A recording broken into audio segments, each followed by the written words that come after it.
தமிழ்நாடு உழவர் பேர் இயக்கம் சார்பில் சென்னையிலே அனைத்து விவசாயிகள் சங்கங்களின் சார்பில் நடைபெறுகின்ற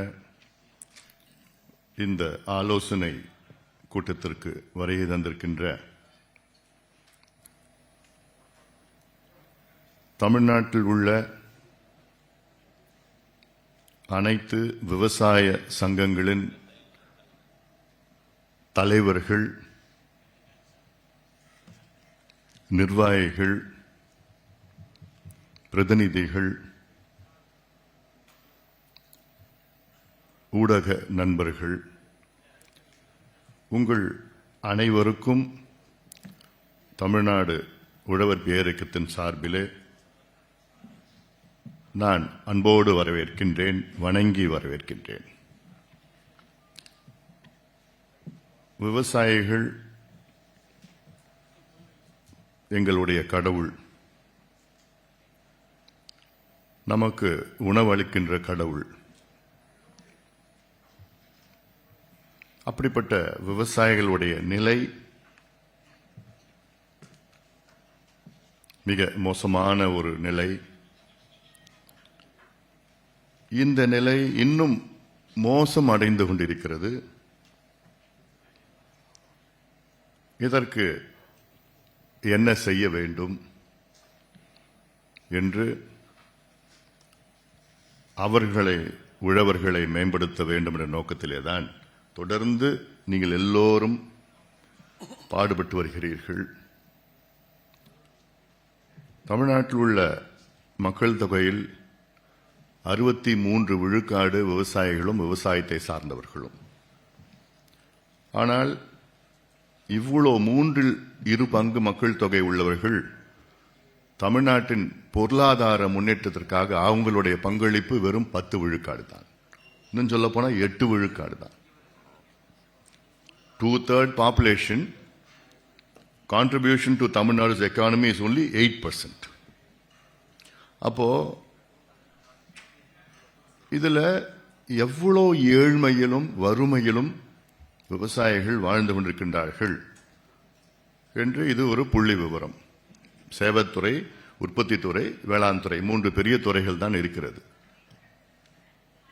சேவைத்துறை தான் அதிக பங்களிப்பு பொருளாதாரத்தில், அடுத்தது உற்பத்தித்துறை, கடைசியில் வேளாண் துறை. மருத்துவர் ஐயா அவர்கள் உங்களுக்கு தெரியும், 46 ஆண்டு காலம் ஒரு விவசாயியாக வாழ்ந்து கொண்டு, எங்களுடைய இயக்கம் ஒரு விவசாய இயக்கம் தான், பாட்டாளி மக்கள் கட்சி. அந்த வகையில் எவ்வளோ நமக்கு அச்சுறுத்தல்கள் இருக்கிறது, சோதனைகள் இருக்கிறது. கடந்த மாதம் ஆட்சி மாற்றம் தமிழ்நாட்டில் நடைபெற்றது. இதற்கு முன்பு கடந்த காலங்களில் எவ்வளோ பிரச்சனைகள் வந்தது. இந்த பிரச்சனைகளுக்கு பல பிரச்சனைகளுக்கு தீர்வு இல்லை.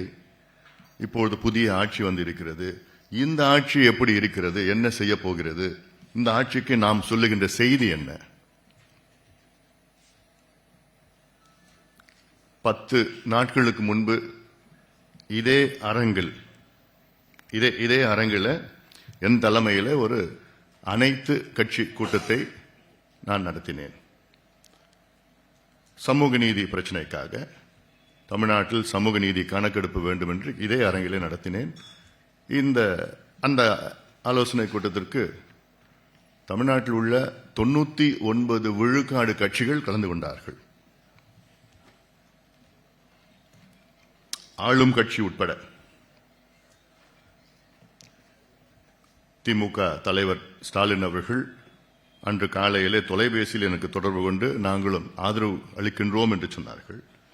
அதிமுக சார்பில் வந்தார்கள், காங்கிரஸ், பிஜேபி, தேமுதிக, சீமான் எல்லா கட்சியும் வந்திருந்தாங்க, எல்லாம் ஆதரவு கொடுத்தாங்க.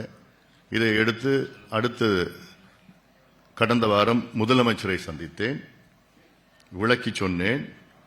நேற்று ஆளுநர் உரையிலே அதற்கு அறிவிப்பு வந்திருக்கிறது.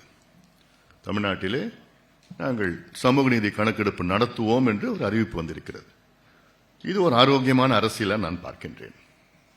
அதே போன்றுதான் அதே அரங்கிலே நாம் ஆலோசனை கூட்டம் நடைபெற்றுக் கொண்டிருக்கிறது. நமக்கு எவ்வளோ சோதனைகள் நமக்கு இருக்கிறது.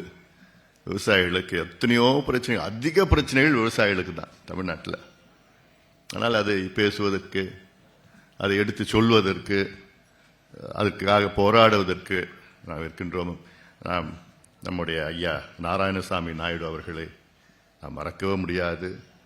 நம்முடைய இயற்கை விஞ்ஞானி நம்மாழ்வார் அவர்கள், அதை போன்றவர்கள் எல்லாம் நம்முடைய முன்னோடிகளாக இருந்தவர்கள், விவசாயத்திற்கு பாடுபட்டவர்கள். அந்த வகையில் இன்னைக்கு நம்ம உங்க கருத்துக்களை எல்லாம் நீங்க சொல்லுங்க. நாம ஒரு குழுவா முதலமைச்சரை நம்ம சந்திப்போம்.